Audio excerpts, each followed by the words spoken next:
Feel the jail పేరుతో జైళ్ల శాఖ అధికారులు ఒక కొత్త విధానాన్ని అమల్లోకి తీసుకొచ్చారు. అసలు ఈ ఫీల్ ద జైల్ కాన్సెప్ట్ ఏంటి, ఎలా ఉంటుంది, ఎలా ఈ విజిటర్స్ని అలో చేస్తారు, ఎన్ని రోజుల పాటు ఈ ఫీలింగ్ ఉంటుంది, అసలు ఫీల్ ద జైల్ అనే కాన్సెప్ట్ ఎలా తీసుకొచ్చారనేది ఒకసారి జీ తెలుగు ప్రత్యేక స్టోరీ ద్వారా ఈ కాన్సెప్ట్ అంతా కూడా తెలుసుకుందాం.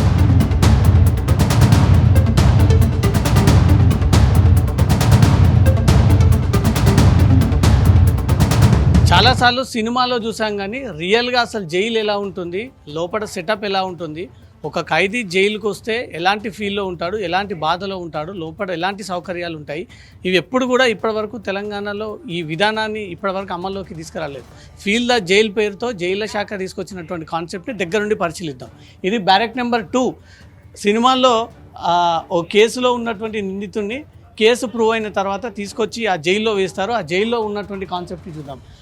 సేమ్ జైల్లో ఇప్పుడు చెంచల్గూడ కానీ చెర్లపల్లి కానీ తెలంగాణలో ఉన్నటువంటి ఇతర జిల్లాలో జైల్స్ కానీ లోపల వారికి పడక ఏర్పాటు చేయడము, వాళ్ళకు ఒక ప్లేట్ ఇవ్వడము, వెంట బెడ్షీట్ ఇవ్వడము, ఆ పైన ఫ్యాన్ ఒకటి, ట్యూబ్లైట్ ఒకటి, వాళ్ళు తెచ్చుకున్నటువంటి వస్తువులు పెట్టుకోవడానికి ఒక సెల్ఫ్ కూడా ఏర్పాటు చేశారు. సేమ్ ఇదే తరహాలో అన్ని ఏరియాల్లో కూడా జైల్స్ ఈ రకంగానే ఉంటుంది. తెలంగాణ జైళ్ల శాఖ ఒక కాన్సెప్ట్ తీసుకొచ్చింది.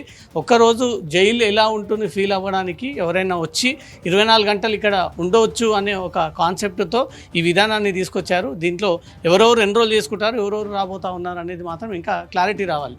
బ్యారెక్ 2 చూసాము. ఆ తర్వాత ఇక్కడ జైలుకి ఎంట్రీ వచ్చిన తర్వాత సెక్యూరిటీ పాయింట్, ఇక్కడ ఎవరెవరు ఖైదీలు వస్తున్నారు, ఖైదీలు వెళ్తూ ఉన్నారు, వాళ్ళని ఈ వాకీటాకీ ద్వారా మెయిన్ ఎంట్రన్స్ దగ్గర వచ్చేటువంటి ఆ విధానము, తర్వాత వచ్చిన తర్వాత సెక్యూరిటీ, ఇక్కడ ఎమర్జెన్సీ కోసం ఉపయోగించడం కోసం టెలిఫోన్ యూజ్ చేస్తూ ఉన్నారు. ఆ తర్వాత అక్కడ లాఠీ, ఎవరైనా ఇక్కడ ఘర్షణలు క్రియేట్ చేస్తే వాళ్ళని కంట్రోల్ చేయడం కోసం లాఠీ యూజ్ చేస్తూ ఉన్నారు. బ్యారెక్ నెంబర్ 3 చూస్తున్నాము. ఇది 4 బెడ్ కనబడుతూ ఉంది. ఇంతకుముందు బ్యారెక్ నెంబర్ 2లో సింగిల్ బెడ్ కనబడింది. ఒకే కేసులో నిందితులు 4 ఒకవేళ ముద్దాయిలుగా కోర్టు ప్రకటిస్తే ఈ 4 తీసుకొచ్చి ఒకే కేసులో ఉన్నటువంటి ఖైదీలందరినీ కూడా ఇక్కడ పెట్టే విధంగా ఫీల్ ద జైల్ పేరుతో ఈ కాన్సెప్ట్ని ఏర్పాటు చేయడం జరిగింది. 4 బెడ్లను చూస్తూ ఉన్నాము. 4 బెడ్లో కూడా 4 బెడ్షీట్స్, వారు కప్పుకోవడానికి ఒక షీట్ వాళ్ళకు అది కూడా ఏర్పాటు చేయడం జరిగింది. తర్వాత ఒక్కొక్కరికి ఒక ప్లేటు, ఒక గ్లాసు, అటువైపుగా బాత్రూమ్, మళ్ళీ జైల్లో నుంచి బయటికి రాకుండా బాత్రూమ్ సిస్టమ్ని కూడా ఇక్కడ ఏర్పాటు చేశారు. ఇది ఫస్ట్ జైళ్ల శాఖ ఈ విధానాన్ని తీసుకొచ్చి ఎలా ఉంటుంది ప్రజలకు ఒక అవగాహన కల్పించడం కోసం, ఎవరెవరు జైల్లో ఎలా ఉంటారు వాళ్ళ సిచ్యువేషన్ అని తెలుసుకోవడం కోసం బ్యారెక్ నెంబర్ 3ని ఉపయోగిస్తూ ఉన్నారు. తర్వాత జైలర్ రూమ్, ఇది జైల్లో చాలా ఇంపార్టెంట్ రోల్. ఇది జైలర్ నిత్యం ఇక్కడ జైలర్ తన సీట్ పైన కూర్చొని ఎక్కువగా మానిటర్ చేసేటువంటి రూమ్ ఇది. జైలర్ చాలా దగ్గరగా జైలర్ ఒక టేబుల్ ఏర్పాటు చేసుకొని ఆ టేబుల్లో ఇక్కడ కూర్చొని ఇక్కడ నుంచి అతను నిత్యం ఎవరెవరు ఖైదీలు వస్తున్నారు, వెళ్తున్నారు, ఏ కేసులో వచ్చారు, వాళ్ళకు బెయిల్ వచ్చిందా లేదా, వాళ్ళు ఏ కేసులో నిందితులు, ఎన్ని రోజులు రిమాండ్లో ఉంటున్నారు అంటూ ఆ పత్రాలన్నీ కోర్టు నుంచి నేరుగా వచ్చేటువంటి జైలర్ టేబుల్ దగ్గర ఉన్నాము. ఈ జైలర్ టేబుల్ దగ్గరికి అవన్నీ రావడము, అక్కడి నుంచి మళ్ళీ తిరిగి ఈ ఖైదీలకు తిరిగి శిక్ష అందిస్తుంటారు. ఈ లాఠీ జైల్లో ఎక్కువగా ఇది ఉపయోగపడదు, కానీ ఏదైనా ఖైదీల మధ్య ఘర్షణ జరిగినప్పుడు డెఫినెట్గా ఈ లాఠీని జైలర్ లేదా జైలు సిబ్బంది ఉపయోగించేటువంటి అవకాశం ఉంటుంది. నా చేతుల్లో లాఠీ కనబడుతుంది. ఇది ఓల్డ్ సిస్టమ్. గతంలో ఈ లాఠీతోటి కంట్రోల్ చేసేది ఖైదీలని. ఈ లాఠీలను ఉపయోగించుకొని జైల్లో ఏదైనా గొడవలు జరిగినప్పుడు కానీ వాళ్ళని కొంత కంట్రోల్ చేయడానికి కానీ ఈ లాఠీలు ఉపయోగిస్తూ ఉంటుంటారు. సో మనం జైలర్ టేబుల్ని కూడా చూసాము, అతని ఆఫీస్ కూడా చూసాము. జైలర్ పక్కనే ఆనుకొని ఒక బ్యారెక్ కనబడుతుంది. ఇది బ్యారెక్ నెంబర్ 4 హై సెక్యూరిటీ. ఒకసారి మన కెమెరా పైకి కెమెరా ప్లాన్ చేసుకుంటే barrack number 4 high security zone. అంటే ఎవరైనా విఐపీలు, వివిఐపీలు ఏవైనా కేసులో నిందితులుగా ఉన్నప్పుడు, కోర్టు 14 రోజుల రిమాండ్ విధించినప్పుడు లేదా జీవిత ఖైదీ విధించినప్పుడు వాళ్ళందరినీ తీసుకొచ్చి హై సెక్యూరిటీ బ్యారెక్లో వీళ్ళని విధిస్తూ ఉంటారు. ఆ హై సెక్యూరిటీ బ్యారెక్ని మనం చూస్తూ ఉంటాం.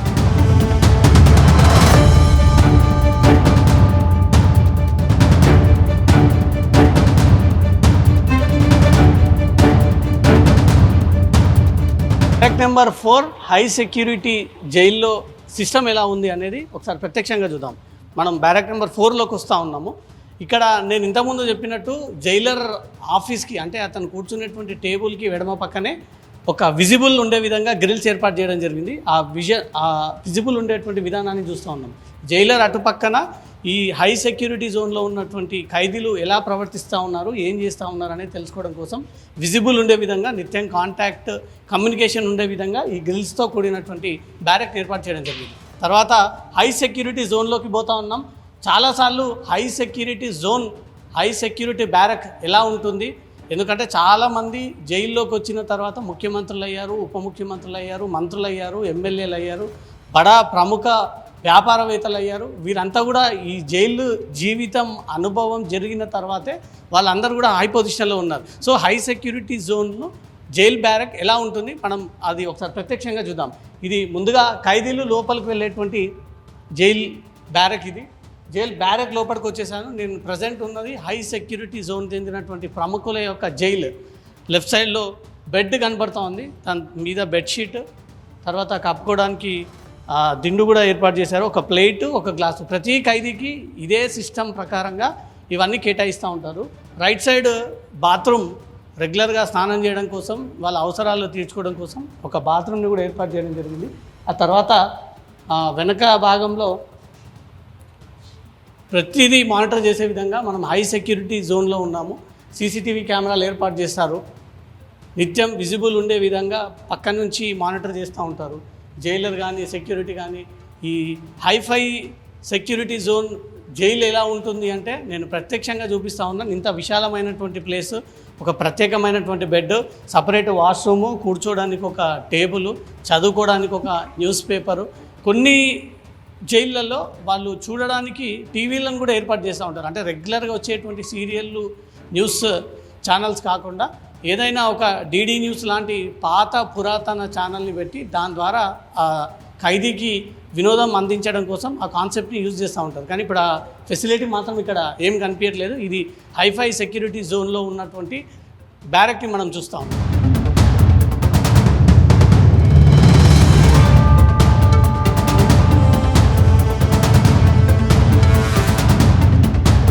మొదటి రోజు ఈ ఫీల్ ద జైల్ కాన్సెప్ట్ తర్వాత హైదరాబాద్లో ఉన్నటువంటి కొంతమంది సిటిజన్స్ చెంచల్గూడ జైల్లో ఏర్పాటు చేసినటువంటి ఈ కాన్సెప్ట్లో నిమగ్నమై ఉన్నారు. వాళ్ళ ఫీల్ ఏంటి ముందుగా వాళ్ళతో తెలుసుకుందాం. పిల్లలతో కలిసి ఇక్కడికి చేరుకున్నారు. అంటే ఈ జైలు జీవితం ఎలా ఉంటుంది అనేది పిల్లలకి చూపించడం కోసం, జనాలకు చెప్పడం కోసం. అంటే ఇప్పుడు ఇది సమ్మర్ వెకేషన్ కదా, పిల్లలకి హాలిడేస్ ఉన్నాయి. సో చూశాను, పేపర్లో చూశాను. ఇది ఈరోజు ఓపెనింగ్ అని మ్యూజియము. ఒకసారి వీళ్ళకి కూడా చూపిస్తే లైక్ వాళ్ళకు కూడా తెలుస్తుంది కదా, అంటే తప్పు చేసిన వాళ్ళు జైల్లో ఏ విధంగా శిక్ష అనుభవిస్తారు అండ్ వాళ్ళకి ఎలాంటి ఫెసిలిటీస్ ఉన్నాయి అనేది వాళ్ళకు కూడా తెలియాలన్న ఒక ఇంటెన్షన్తో తీసుకొని వచ్చాను. అండ్ మ్యూజియం కానీ ఒక ప్రిజన్లో లోపలికి ఎంటర్ అవ్వడము, వాళ్ళ బెడ్స్ ఎలా ఉంటాయి అండ్ వాళ్ళు జైల్లో ఉండి ఎలాంటి ఇది చేస్తున్నారు, ఏం వర్క్ చేస్తున్నారు అనేది కూడా. అండ్ ఇది కొత్త కాన్సెప్ట్, చాలా బాగుంది. అంటే పబ్లిక్కి కూడా బయట నుంచి, ఇప్పుడు ఈ ఏరియా నుంచి బయట వెళ్తూ ఉంటే రోడ్ మీద చూస్తాం, జస్ట్ చెంచల్గూడ జైలు నుంచి క్రాస్ అవుతున్నాం అట్లా అని అంటాం, కానీ లోపలికి వచ్చి చూడడం అనేది చాలా కొత్తగా ఉంది, ఇంట్రెస్టింగ్గా ఉంది. కానీ ఇంతకుముందు ఎప్పుడైనా సినిమాలో చూసాం జైలు ఉండి ఎట్లుంటుంది, కానీ రియల్ లైఫ్లో ఫస్ట్ టైం ఇది. ఇప్పటివరకు అదే సినిమా లోపల జస్ట్ ఆ బార్స్ కానీ లేకపోతే లోపల ఉన్న అవి చూడడం తప్ప ఇది ఫస్ట్ టైం చాలా బాగుంది. అండ్ పిల్లలు కూడా లోపలికి వెళ్ళి చూసి వచ్చారు, చాలా బాగుంది అది ఫీలింగ్. సినిమాలో ఉన్న విధంగానే ఇక్కడ ఒరిజినల్ సెటప్ ఉందా? సినిమాలో ఉన్న దానికి ఇంకా బాగుంది చెప్పాలంటే. అంటే ఈవెన్ ఫెసిలిటీస్ కూడా చూస్తే బాగానే ఉన్నాయి. అండ్ ఫుడ్ మెనూ కూడా మొత్తం ఏ రోజు ఏమి ఇస్తారు, లైక్ యోగా ఉంటాయి, వాళ్ళకి రకరకాల ఫిజికల్ యాక్టివిటీస్ కూడా ఉంటాయి. అది చాలా బాగుంది. అంటే జనరల్గా ఏమనుకుంటాం, వాళ్ళకి శిక్ష అంటే ఒక రూమ్లో వేసేసి లైక్ క్లోజ్ చేసి ఉంచుతారు అనుకుంటాం, కానీ ఈవెన్ వాళ్ళకి ఫిజికల్ యాక్టివిటీస్ కూడా పెట్టడం అనేది అంటే అది ఈరోజు తెలుసుకున్నాను. హైదరాబాద్ పబ్లిక్కి ఏం మెసేజ్ ఇస్తారు ఈ కాన్సెప్ట్ ద్వారా? Like worth visiting. అంటే అట్లీస్ట్ మీ పిల్లల్ని తీసుకొని, ఇప్పుడు ఎట్లాగో ఇంకా 1 month జూన్ వరకు కూడా హాలిడేస్ ఉన్నాయి కాబట్టి మీ పిల్లల్ని తీసుకొచ్చి ఒకసారి మ్యూజియం చూస్తే ఈవెన్ పాతకాలం లైక్ 1950, 1980 ఆ టైంలో ఉన్న జైల్లో యూజ్ చేసిన ఎక్విప్మెంట్స్, ప్రింటింగ్ కానీ ఈవెన్ పేపర్ కటింగ్ మిషన్ కానీ లైక్ డిఫరెంట్ అవి యాంటిక్ ఐటమ్స్ ఉన్నాయి కాబట్టి అది చూడడం అనేది మంచి, వీళ్ళకి కూడా మంచి ఎక్స్పోజర్ వస్తుంది. సో అది. అండ్ లోపల మ్యూజియంలో రెప్లికా జైల్స్ లాగా పెట్టారు. మన గోల్కొండలో భక్త రామదాసు ఆ రూమ్ ఫోటో ఆంబియన్స్ చూడగానే లైక్ ఆ ఫీల్ వచ్చేసింది. ఈవెన్ ఆ గోల్కొండలో ఉన్న ఫోటో తీసుకొచ్చి ఇక్కడ పెట్టేసి ఆ బయట చాలా బాగా అనిపించింది. ఈవెన్ మన ఫ్రీడమ్ ఫైటర్స్ కూడా ఇప్పటిది. అండ్ పాతకాలంలో నిజాం ప్రభువులు ఆ టైంలో రాసిన రిజిస్ట్రేషన్ బుక్స్ కానీ జైలు ఖైదీల నేమ్స్ అవన్నీ చాలా బాగా అనిపించింది.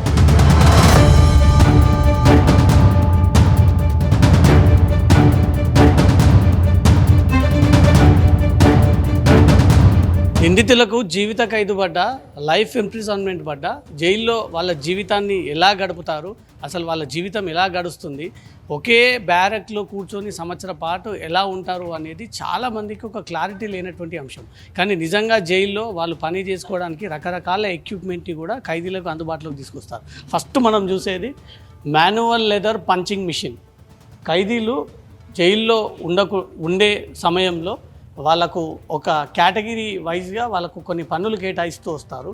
దాంట్లో number 1 manual leather punching machine. A manually operated machine used for punches holes and shaping leather for items such as belts, straps and footwear common.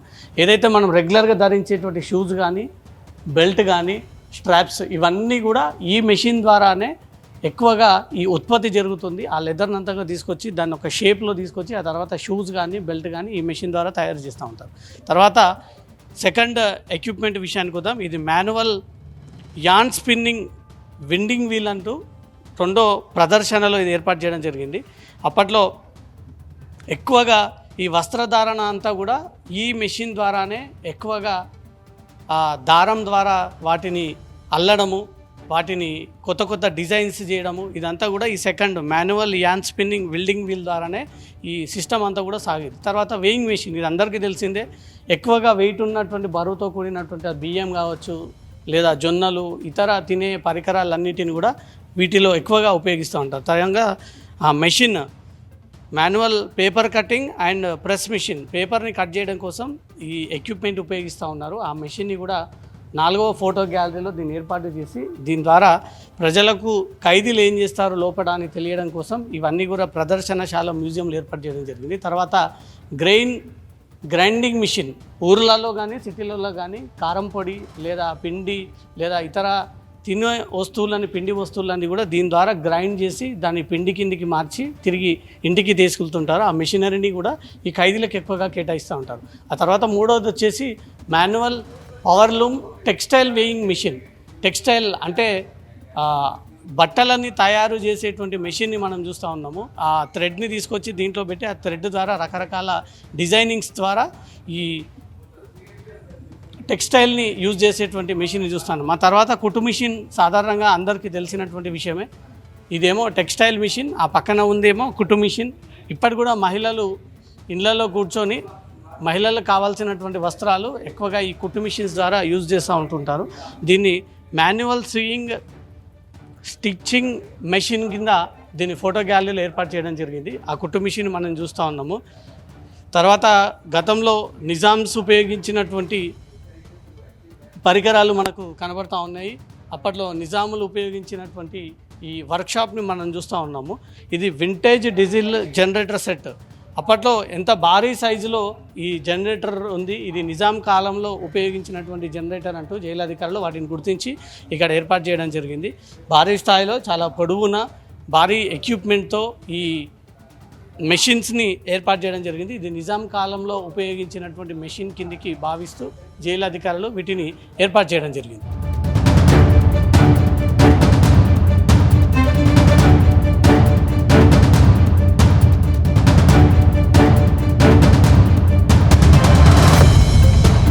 Jail మ్యూజియంలో మనం మరో అరుదైనటువంటి మెటీరియల్ని చూడబోతూ ఉన్నాము. ఇప్పటి వరకు ఎక్కడ కూడా దేశంలో కనిపించనటువంటి ఒక ఎక్విప్మెంట్ని మనం జీ తెలుగు ద్వారా ప్రేక్షకులకు చూపిస్తూ ఉన్నాం. ఇది బెల్ మెటీరియల్ బ్రోంజ్. ఇది జైల్లో ఉన్నటువంటి అధికారులను వాళ్ళ డ్యూటీస్ని గుర్తు చేయడం కోసం, వాళ్ళ డ్యూటీ ముగిసిన తర్వాత మనం ఏదైతే సాధారణంగా పోలీసులు పెరేడ్ నిర్వహిస్తూ ఉంటారో వాటి కోసం ఉపయోగించేటువంటి ఒక గంట. ఇది ప్రస్తుతం వరంగల్ జైల్లో ఉంది. దాన్ని 1910లో ఈ గంటను తయారు చేశారు. అది కూడా లయన్ అయిన అడన్స్ లండన్కి చెందినటువంటి ఈ గంటని తీసుకొచ్చి జైల్ మ్యూజియంలో ఏర్పాటు చేయడం జరిగింది. ఇది 1910 సంవత్సరానికి సంబంధించినటువంటి గంటని ఇప్పుడు జైల్ మ్యూజియంలో దీన్ని ఏర్పాటు చేసి ఆ పనితీరు ద్వారా అధికారులను ఎలా అప్రమత్తం చేయాలి అనే ఒక కాన్సెప్ట్తో ఈ గంటని, ఇది వరంగల్ జైలుకి చెందినటువంటి గంట. ఒకసారి ఈ శబ్దాన్ని చూస్తే మనకు పాతకాలంలో చార్మినార్ దగ్గర లేదా మొజంజహి మార్కెట్ దగ్గర క్లాక్ సౌండ్ ఎలా వస్తుందో సేమ్ ఈ గంట మోగించినప్పుడు అదే సౌండ్ వినబడుతుంది. ఒకసారి శబ్దాన్ని వినిపిస్తే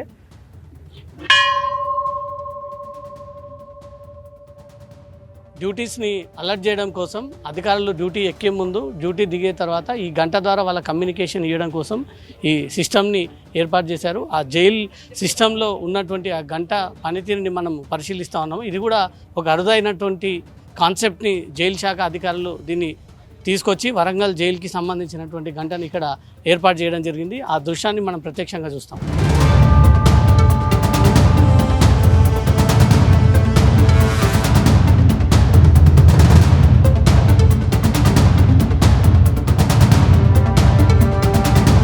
ఫీల్ ద జైల్ కాన్సెప్ట్ని తెలంగాణ జైళ్ళ శాఖ అసలు ఎందుకు అందుబాటులోకి తీసుకొచ్చింది, దీని ద్వారా ఎవరికి అవేర్నెస్ కల్పించాలనుకుంటున్నారు, జైళ్ళ జీవితం ఎలా ఉంటుంది, ఎలా అనుభవిస్తారు, వీటన్నిటిపైన కూడా మనతో చెంచల్గూడ సూపరింటెండెంట్ శివకుమార్ గౌడ్ ఉన్నారు. సరే, ఈ కాన్సెప్ట్ ఈరోజు ఫస్ట్ రోజు ఎప్పటివరకు అవైలబుల్లో ఉంటుంది, అసలు ఈ కాన్సెప్ట్ని ఇప్పుడు ఎందుకు తీసుకురావాల్సి వచ్చింది తెలంగాణలో? అంటే ఇది ఆల్రెడీ జైళ్ళ శాఖలో సంగారెడ్డిలో ప్రయోగం చేసినామండి. చేసిన తర్వాత అనుకున్నంత విజయవంతం కాలేదు. ఎందుకంటే సంగారెడ్డి దూరం కావడము, అక్కడ ఓల్డ్ కాంప్లెక్స్ కావడము కొంచెం ఇబ్బంది అయిన తర్వాత ఇది మా డీజీ మేడం గారు వచ్చిన తర్వాత లాస్ట్ 1 year 6 months నుంచి ఈ కాన్సెప్ట్ తీసుకొచ్చిన తర్వాత ప్రధాన ఉద్దేశం అంటే ప్రభుత్వ యంత్రాంగాలు ఏవి పనిచేసినా నేరరహిత సమాజం కోసం పనిచేస్తారు, నేరాలు తగ్గించే క్రమంలో పనిచేస్తారు. పోలీసు కానీ, జ్యుడిషియల్ కానీ, జైలు డిపార్ట్మెంట్ కానీ. సో రెగ్యులర్ డ్యూటీతో పాటు కామన్ మెన్ కూడా మనము జైలు అనుభవం కల్పింపజేసి జైలుకి వస్తే మనం ఏం కోల్పోతామో తెలియజేస్తే అతనికి ఒక విషయం అర్థమవుతుంది. నేను జైలు రావడం వల్ల తల్లిదండ్రులకు, భార్య పిల్లలకు, ఫ్రెండ్స్కు దూరమైన తర్వాత స్వేచ్ఛను కోల్పోయినా, సో మళ్ళీ జైలుకి వచ్చిన ముద్ర పడింది, దీనివల్ల నాకు ఎందుకు బాధలన్న ఫీల్ వస్తుంది. వచ్చిన తర్వాత ఆయన ఎందుకు క్రైమ్ సైడ్ అవుతాడు, క్రైమ్ సైడ్ పోడు డెఫినెట్గా పోడు. మోరోవర్ ఆయన కూడా బయట అంత తెలిసిన బంధువులకు కానీ, ఫ్రెండ్స్ కానీ చెప్తాడు, అరే జైలు పోతే బయట ముద్ర పడుతుంది, ఒకటి స్వేచ్ఛ కోల్పోతున్నాము, చాలా కోల్పోతున్నాం కాబట్టి అనే పాయింట్ వస్తుంది. కాబట్టి డెఫినెట్గా ఈ జైలు అనుభవం ద్వారా ఈ నేరాలు తగ్గే అవకాశం ఉంది. ఆ ఆలోచన మారుతుంది, నేరాలు జైలు ఆలోచన మారుతుంది. చాలా రూమర్స్ సాగుతూ ఉన్నాయి సార్, 1000 రూపాయలు, 2000 ఒక రోజు ఉండొచ్చు, 12 గంటలు ఉండొచ్చు. 15 రోజుల నుంచి సంగారెడ్డిలో ఫీల్డ్ జైలు 500 రూపాయలు ఉంది. సో దాన్ని బేస్ చేసుకొని చాలా రకాల మీడియాలో ఏవో వార్తలు వచ్చినాయి, అవన్నీ అవాస్తవం. ఈరోజు మా డీజీ మేడం గారు డిక్లేర్ చేశారు 12 hours కోసం 1000 రూపాయలు, 24 hours కోసం 2000 రూపాయలని. సో అది మేడం గారు చెప్పింది ఫైనల్ అండి. సిటిజన్ వచ్చిన తర్వాత వాళ్ళ దగ్గర నుంచి ఏమేమి తీసుకుంటారు, వాళ్ళని ఎట్లా జైల్లో కూర్చోబెడతారు? మామూలుగా మా జైల్లోకి అడ్మిషన్ వచ్చినప్పుడు అతని దగ్గర ఉన్నాయన్నీ తీసుకుంటాం. అతని దగ్గర ఉన్న పర్సనల్ పర్సు కానీ, డబ్బు కానీ, బంగారం కానీ, ఫోన్ కానీ అన్నీ తీసేసుకుంటాం. అతను క్లాతింగ్ తీసేసుకొని జైలుకి సంబంధించిన బట్టలు ఇస్తాం. సో అతన్ని కూడా ఒక రికార్డులో మెయింటైన్ చేస్తాం. మా దగ్గర పీపీసీ రిజిస్టర్ ఉంటుంది. సో అతను ఏమేమి బట్టలు తీసుకొచ్చిండు, ఏమేమి బిలాంగ్స్ తీసుకొచ్చిండు, పర్సు తీసుకొచ్చిండు, ఎంత క్యాష్ తీసుకొచ్చిండు, అవన్నీ నోట్ చేస్తాం. నోట్ చేసిన తర్వాత మా బట్టలు, మా జైలు సంబంధించిన సామాన్ ఇస్తాం. శిక్ష పూర్తయిన తర్వాత అతని సామాన్ అన్ని మళ్ళీ అతనికి ఇచ్చేస్తాం. ఇక్కడ కూడా సేమ్ ఫాలో అవుతాం. ఆ 12 గంటల ఉండలేని సిచ్యువేషన్లో నేను వెళ్ళిపోతా అంటే ఆయనకు అనుభవం అప్పటికి వచ్చింది. ఇక్కడ అర్థం చేసుకోండి, ఆయన 12 గంటల్లో ఉండేంత ఓపిక లేదంటే అర్థమైంది ఆయనకి అనుభవం సరిపోయింది. నేను జైల్లో ఉండలేనని ఫీల్ అయింది. కాబట్టి డెఫినెట్గా అంటే అంత తొందరగా వెళ్ళే వ్యక్తి మీనింగ్ ఏంటంటే ఆయన పరివర్తన తొందరగా వచ్చేసింది. ఆయన బయట డెఫినెట్గా ఎట్టి పరిస్థితుల్లో ఫ్యూచర్లో క్రైమ్ సైడ్ పోడు. రైట్. ఈ జైళ్ళ శాఖలో అనుభవం ఎలా ఉంటుంది అంటూ మాత్రం సూపరింటెండెంట్ ఎక్స్ప్లెయిన్ చేశారు. మొత్తం 5 బ్యారెక్లను ఏర్పాటు చేశాము. ఒక ఫీమేల్ బ్యారెక్తో పాటు 4 మేల్ బ్యారెక్స్ని ఏర్పాటు చేశాము. దీంట్లో విఐపి, వివిఐపికి సంబంధించిన ఒక బ్యారెక్ కూడా ఏర్పాటు చేశాము. ఈ రోజు నుంచి 365 days ఈ కాన్సెప్ట్ అమల్లో ఉంటుంది. 12 గంటలు, 24 గంటలు, 1000 రూపాయల చొప్పున, 2000 చొప్పున ఎవరైనా సిటిజన్ జైల్ ఫీల్ కలగడానికి రావాలనుకుంటే ఇక్కడికి వస్తే వారు వచ్చేటువంటి దుస్తులతో పాటు వారి దగ్గర ఉన్నటువంటి సామాగ్రి అంతా తీసుకొని మా జైలు ఎక్విప్మెంట్ వాళ్ళకి ఇచ్చి 12 గంటల పాటు ఈ జైల్లో వేసి ఈ ఎలా ఉంటుంది ఫీలింగ్ అనే ఈ కాన్సెప్ట్ని తీసుకొచ్చామంటే మాత్రం జైలు సూపరింటెండెంట్. కెమెరా పర్సన్ కృష్ణతో రవితేజ, జీ న్యూస్, హైదరాబాద్.